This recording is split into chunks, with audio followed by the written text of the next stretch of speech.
사랑하는 형제자매 여러분, 특별히 사부 예배 본당뿐만 아니라 우리 별관, 신관, 또 오늘 아름다운 땅 등 여러 지역에서 예배드리는 모든 분들에게 참 오늘 이 메시지를 들으면서 제가 그런 생각이 들었습니다. 지난 25년간 사랑의 교회 사역은 하나님의 은혜로 달려온 시간들이었다고 믿습니다.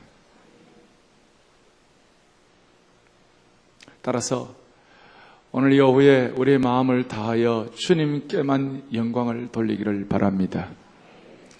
25년이라는 이 시간의 축적은 만만한 것이 아닙니다. 어쩌면 이 25년간 한 나라의 흥망성쇠를 가져올 수도 있기도 하고, 또 25년이라는 시간은 한 개인의 성패를 가늠하기에 모자라지 않은 시간입니다. 하지만 우리 하나님의 눈에 볼 때에 모세가 고백한 대로 1000년이 지나간 한 경점 같다 그랬을 때 이 25년은 대수롭지 않을지도 모릅니다. 하지만 오늘 우리가 이 가슴 찬, 어떤 면에서 이 벅찬 이 감격을 가지고 이 25주년 감사 예배를 드릴 수 있는 이유가 있다면 그것은 지나간 25년의 사랑의 교회의 역사는 생명의 역사였기 때문에 그렇습니다. 예수님 때문에 사랑의 교회 발을 디딘 자들마다 상처 입은 자들이 다시 고침을 받고, 부족한 자들이 이곳에서 성령의 은혜를 통하여 날마다 솟는 샘물의 풍요함을 경험하며, 갇힌 자들이 자유로움을, 절망에 빠진 자들이 교회에 오기만 하더라도 다시 한번 소망이 있도록 회복이 되고, 영원히 죽을 수밖에 없는 사람들이 생명을 얻었기 때문에 지난 25년의 우리 사랑의 교회 역사는 생명의 역사였기 때문에 이리도 가슴 벅찬 시간이 되었다고 믿습니다. 여러분, 저는 옥하는 목사님을 제가 74년도부터 알았지만 인격적으로 옥 목사님을 알게 된 것이 1978년도였습니다. 옥 목사님께서 미국에서 유학하시고 나오자마자 제가 책임지고 있던 대학부에 첫 강사로 오셨습니다. 오셔서 그때 주셨던 말씀을 저는 쌩쌩하게 기억합니다. 4분은 제가 좀 자유롭게 하겠습니다. 괜찮겠어요? 쌩쌩하게 제가 기억합니다. 쌩쌩하게. 요한일서 1장 1절 3절까지 생명에 대해서, 태초부터 있는 이 생명에 관하여는 우리가 눈으로 보고 주목하고 귀로 듣고 손으로 만진 바라. 그 전까지 기독교 신앙에 대해서 단선적이고도 평면적이었던 신앙의 칼라가 그날 그 생명의 능력을 부여받고, 하나님 당신의 생명의 강에 내가 들어갑니다. 당신의 보혈의 능력을 통한 그 생명의 피의 공로의 능력에 내 온몸을 던집니다. 그러면서 생명의 사역에 눈이 열리기 시작했습니다. 사랑의 교회가 강남 은평교회를 처음 시작할 때 탄생되고 얼마 안 있어서 제가 와서 우리 형제들하고 같이 특송도 하고 그렇게 했는데, 그 중에 특송이었던 것 중에 하나가 주님 가신 길 십자가의 길, 외롭고 무거웠던 길. 옛날 분들 좀 알 텐데, 나의 주님 용서하소서, 죄인 위에 고난 당하셨네. 그 다음 뭐 나오죠? 이 세상에 어떻게 해요? 생명 주시기를. 이 세상에 다시 어떻게 해요? 생명 주시기를 그렇게도 원하셨던 길.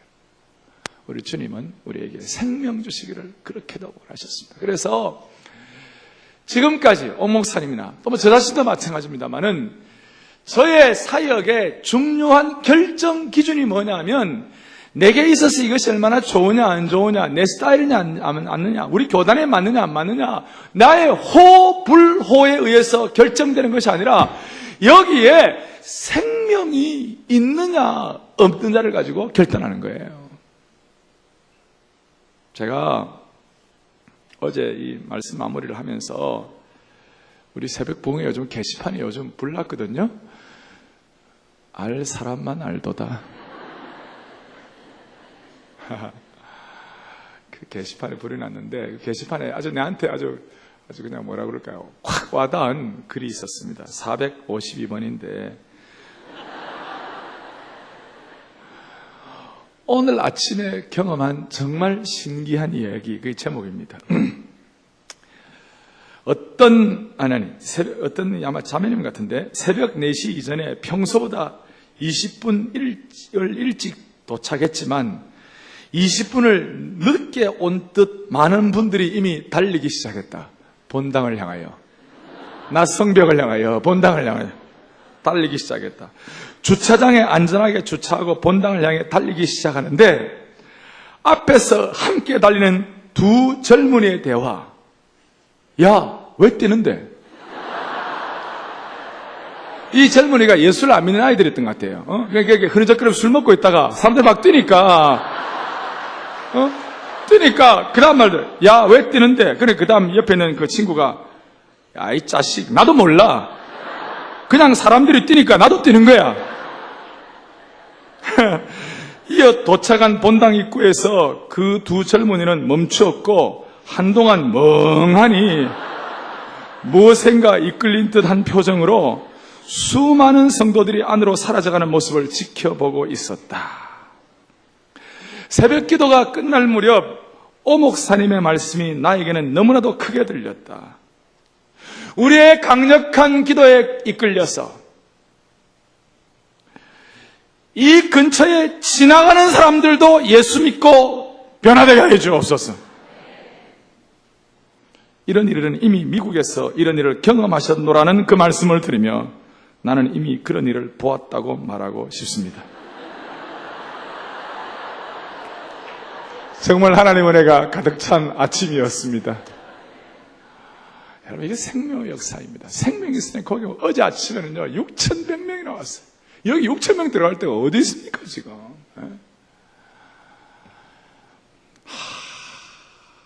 생명의 역사. Life change. 이제는 발음도 잘 안 되네요. Life change. 이거 예수 믿지 않는 사람이 경험해야 할 생명의 역사이고, 이제 이런 은혜를 하나님이 25년 동안 많이 주셨고 그렇게 되는데, 여러분, 예수 믿지 않는 사람에 있어서 제일 중요한 것이 있다면 예수님을 개인의 구주와 주님으로 영접하는 생명의 역사입니다. 그 다음에 중요한 것은 이미 예수 믿는 사람에게는 하나님의 뜻을 발견하는 것입니다. 주님이 가장 섭섭해하는 것은 자기 뜻을 하나님의 뜻이라고 오해하고 사는 겁니다. 하나님의 뜻이 뭡니까? 이미 예수 믿고 구원받은 하나님의 사람들, 우리 생명의 능력을 가진 사람들, 우리를 향한 하나님의 뜻이 무엇입니까? 오늘 본문 출애굽기 19장을 다 같이 봅니다. 하나님 뜻은 이것입니다. 출애굽기 19장 5절에 보니까 세계가 다 내게 속하였나니 너희가 내 뭘 잘 듣고요? 말을 잘 듣고. 그 다음 중요하죠? 내 언약을 지키면, 줄을 꺼보시겠습니까? 내 언약을 지키고, 하나님 말씀 잘 듣고 언약을 지키는 것이 하나님께서 우리를 향한 하나님의 뜻이라는 것입니다. 여러분, 언약과 계약은 다른 것입니다. 계약이라는 것은 컨트랙인데 이 계약은 환경과 처지가 바뀌면 얼마든지 표변할 수가 있습니다.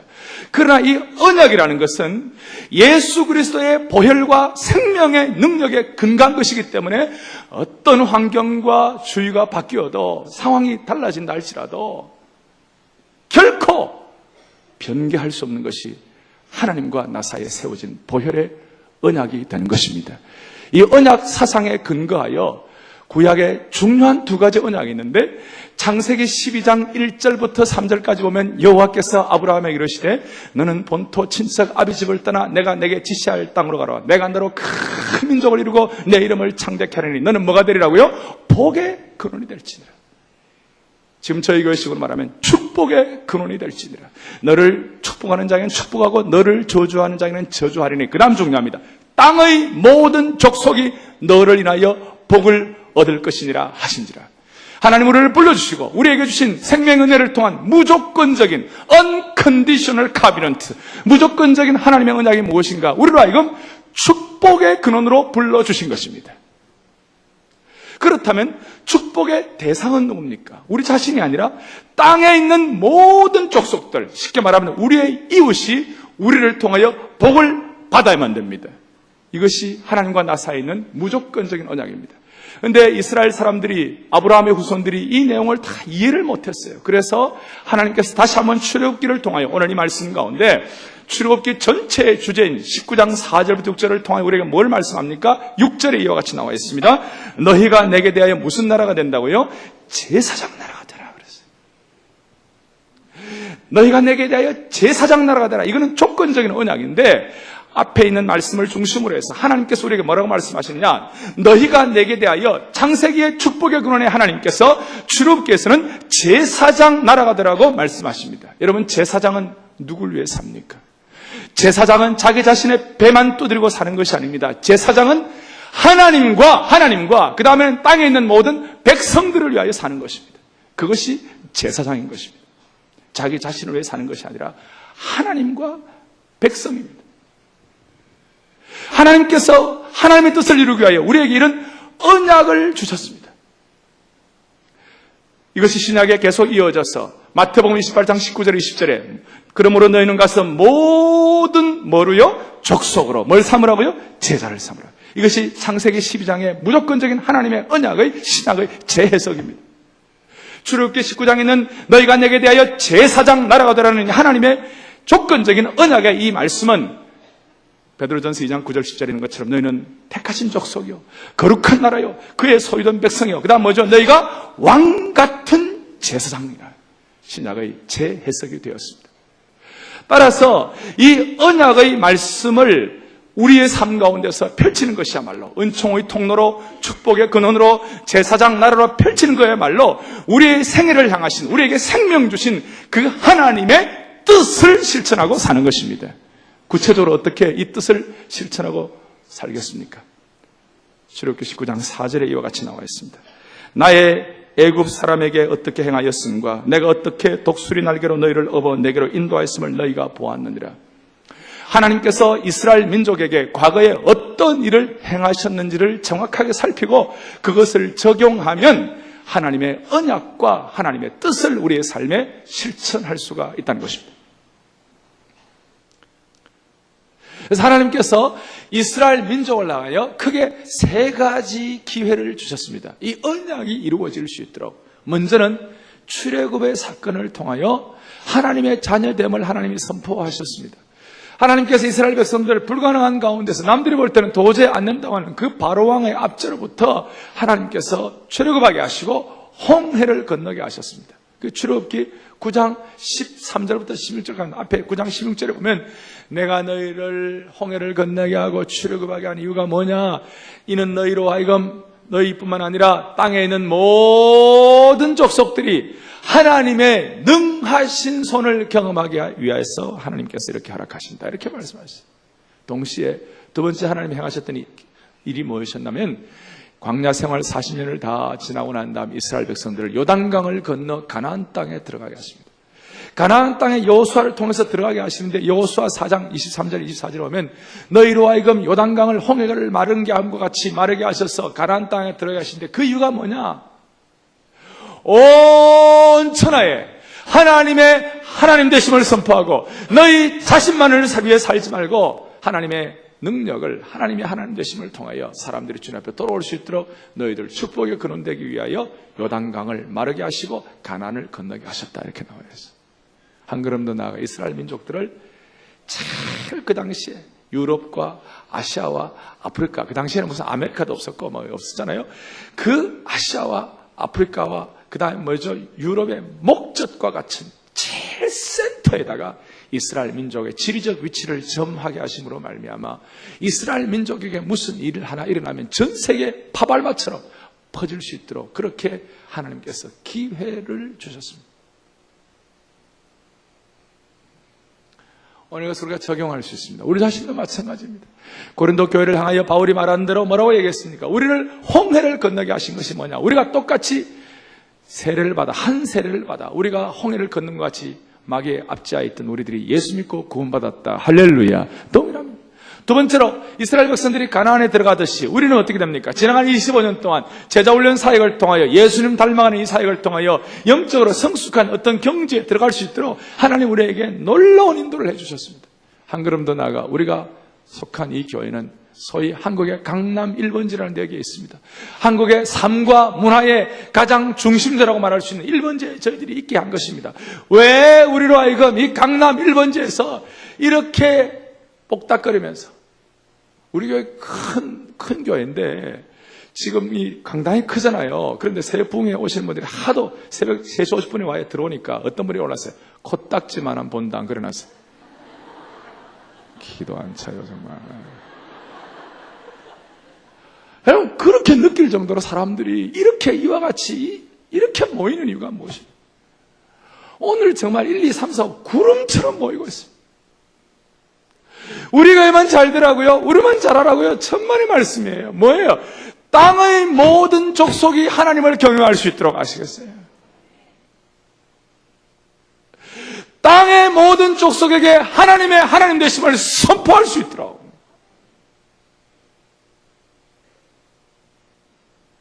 하나님 우리에게 이 강남에다가 기회를 주셨습니다. 그런데 이스라엘 백성들은 어떻게 했죠? 그런 기회를 계속 주심에도 불구하고 계속적으로 불순종했습니다. 이방 사람들과 결혼했습니다. 이방 사람들과 결혼한 것 자체가 잘못된 거 아닙니다. 문제는 뭐냐면 솔로몬처럼 이방 여인과 결혼한 다음에 우상들을 들고 와가지고 소위 타락한 이방 문화에 물들고 타락한 오늘 우리식으로 말하는 세속화되어서 영향을 받는다는 거죠. 그래서 무슨 일이 벌어지냐 합니까? 에스겔서에 보면요, 너희가 이방의 타락한 문화에 너희들이 물들므로 말미암아 나 여호와 하나님 만군의 여호와의 이름이 더럽혀졌나니, 그렇게 하나님의 이름이 더럽혀진 거예요. 또 하나 이스라엘 백성들의 불순종은 뭔지 아십니까? 요나 보고 요나에게 니느웨로 가서 좌우를 분별치 못하는 수많은 사람들이 있는데 그 사람들에게 복음을 전하라 그러니까 요나는 어떻게 할 수가 없었어요. 니느웨에 대해서 좋지 않은 감정이 있었기 때문에 한국 사람이 일본 사람에게 갖는 감정보다 더 악감정이 있었어요. 그래서 못합니다. 나는 못합니다. 그러면서 그냥 도망가 버렸어요. 여러분, 그런 식으로 할 때에 땅의 모든 족속에게 축복의 근원이 되며 은총의 통로가 되며 제사장 나라가 되라고 하신 그 하나님의 간절한 뜻, 그 뜻이 감추어져 버렸어요. 불순종 때문에 하나님의 이름이 더럽혀지고 하나님의 이름이 감추어져 버렸어요. 그래도 불구하고 하나님께서는 내어치지 아니하시고 웬만하면 이스라엘 백성들을 끝내버려야 될 터인데 하나님은 계속해서 지속적인 각성을 촉구하셨습니다. 모든 열방을 하여 쓰임받는 민족 될 수 있도록 하나님께서 지속적인 각성을 촉구하셨습니다. 하나님께서 이스라엘 민족에게 지속적인 각성을 촉구하시고 어떤 일을 계획하시고 진행하셨냐면 성전을 세우셨어요. 우리식으로 하면 교회를 세우셨어요. 누구를 통하여요? 다윗을 통하여. 다윗을 통하여. 그의 마음에 합한 다윗을 통하여 성전을 세우셨어요. 여러분 사무엘하 7장에 보면요, 하나님께서 다윗에게 이런 축복을 하십니다. 너 자손과 네 나라의 위가 영원히 견고하겠다, 그렇게 말씀하셨어요. 여러분 다윗의 육신의 후손 지금 남아있습니까? 없습니다. 어떻게 다윗의 위가 영원히 견고해졌습니까? 그렇지 않아요. 망하고 막 그렇게 했습니다. 그것은 사무엘하 7장은 소위 메시아닉 킹덤, 하나님 나라의 구원 역사에 다윗을 통하여 예수 그리스도를 보내주시고 오늘 영적 다윗의 후손인 우리들 전체로 하여금 하나님의 뜻을 분별하면서 계속해서 축복의 근원되고 은총의 통로가 되도록 하나님이 다윗을 향하여 길을 열어놓으시고 다윗을 향하여 예언으로 말씀하신 것입니다. 그래서 다윗이 그 마음 가지니까 하나님 다윗 써가지고 어떤 일을 벌여줬습니까? 성전을 위하여 모든 것 다 마련하고 솔로몬이 그 모든 것 다 마련했던 것 가지고 소위 뭐죠?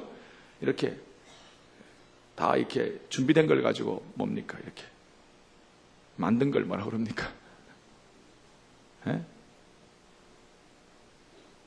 조합했어요. 조합. 그렇게 해가지고 성전을 지었지만 하여튼 그 나눠진 것들을 준비 다 된 걸 그냥 솔로몬은 그냥 조합한 것입니다. 그런데요, 역대하 6장 32절 33절에 오면 솔로몬이 예루살렘 성전을 헌당하고 헌당 기도를 합니다. 소위 헌당 데디케이션 프레이를 하는데 거기 이렇게 나옵니다. 하나님 아버지, 하나님 모르는 이방인들마다 먼 곳에서 와서 이 성전을 향하여 혹은 이 성전에 와서 기도하면 우리 하나님 들으시고 우리 이스라엘 백성뿐만 아니라 이방인 전체를 향하여 그 기도의 응답을 하게 하셔서 땅의 모든 만민들이 하나님의 하나님됨을 깨닫게 하여 주옵소서. 멋있어요. 그래서 이스라엘 민족의 최고의 전성기, 절정기가 언제였나? 예루살렘 성전을 헌당하던 그 시간이었습니다. 소위 미셔너리 이스라엘, 선교적 이스라엘의 삶을 가장 멋있게 살았던 시기였습니다. 근데 나중에 범죄하고 눈이 가려워지고 불순종하고 성전 주신 목적도 모르고 자기 배만 두드리고 자기들만 선택된 백성이라고 생각하고 자기들만 잘났다고 하니까 하나님께서 그 성전 하루아침에 다 없애는 거예요. 스룹바벨 성전. 그래도 못 깨달으니까 하나님께서 뭐라고 얘기하셨죠? 이사야 56장 6절 7절에 하나님께서 사람들에게 이렇게 말씀하셨어요. 이방인들이 이 성전에 와서 기도하거든 하나님께서 이 성전에서 어떻게 하시느냐?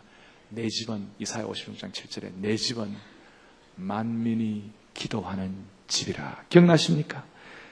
하나님의 교회는 우리가 기도하는 집이라고 얘기 많이 합니다. 그러나 사실은 기도하는 집이기도 하지만 더 엄격하게 얘기하면 만민이 기도하는 집인 것입니다.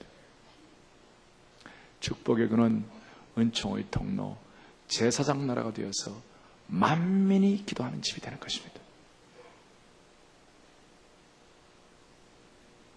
오늘 우리 사랑의 교회가 탄생 25주년을 맞이하여 이 만민이 기도하는 집에 열방을 향하여 쓰임받는 축복을 물붓듯 부어주시기를 바랍니다.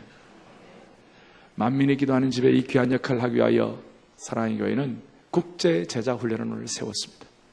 86년에 1기로 시작된 그 국제제자훈련 사역이 이제 이번 11월에 58기가 되어서 만여 명의 거의 대부분의 담임 목사님들이 중심으로 된 만여 명의 목사님들이 그 세미나를 이수를 하고 그야말로 하나님 나라의 핵심, 사역의 본질, 교회론, 제자에도 완전히 제일 중요한 것들을 다름으로 말미암아 이제 앞으로 시대를 향하여 우리 한국 전체 5만 교회, 해외 이민 교포교회 4천여 교회, 미국 개신교회 40만, 전 세계에 있는 개신교회 100만 교회들을 네트워킹 시켜서 함께 힘을 모아 모두가 다 열방 앞에 쓰임받는 그런 축복을 해 주시리라고 믿습니다.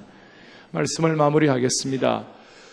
제가 사랑의 교회 부임하기 전에 지난 6월 말에 어느 기도원에서 제가 기도를 했다고 말씀을 한번 드린 적이 있습니다. 기도하는 가운데 빗속에서 제가 기도하면서 하나님 아버지, 마침 그때 우리 25주년 기념 주제를 좀 어떻게 했으면 좋겠다. 공모가 나왔는데 제 마음속에 기도하기를 하나님, 저에게도 사랑의 교회 부임하는데 25주년이 영광스러운 시기인데 이때에 저에게 주시는 말씀 있게 하옵소서. 그러는데 시편을 읽어나가다가 하나님이 제 마음속에 그야말로 말씀에 빛을 비춰주는데 그게 무엇이냐? 그 영광을 열방 중에 그 기이한 행적을 만민 중에 선포할지어다. 이게 막 와닿는 거예요. 그래서 오 목사님께 올라가서 목사님 이 말씀 어떻습니까? 그러니까 오 목사님이 좋다. 좋다. 그걸로 하자. 지난 25년 동안 오카는 목사님에게 허락하신 이 제자훈련에 대한 흔들림 없는 목회 철학, 사상, 오 목사님의 경륜, 또 제게 허락하신 하나님의 은사와 저의 열심이 함께 아름답게 조화를 이루어 다시 한번 두 날개로 비상하는 교회에 축복을 주시기를 바랍니다. 25년 인도하신 주님을 마음을 다해 찬양합니다. 기도하겠습니다. 살아계신 하나님 아버지, 지나간 25년의 사랑하는 교회 역사가 생명의 역사 되게 하신 주님을 찬양합니다. 계속해서 우리가 베풀 만한 자비를 우리가 얻게 하셔서 축복의 근원, 은총의 통로, 제사장 나라의 영광스러운 삶을 꾸려가게 하여 주셔서 열방을 향하여 쓰임받는 아름다운 교회로 삼아 주옵소서. 이곳에 들어오기만 해도 은혜가 되는 그야말로 은총의 통로가 되게 하옵소서. 예수님의 이름으로 기도 올리옵나이다. 아멘.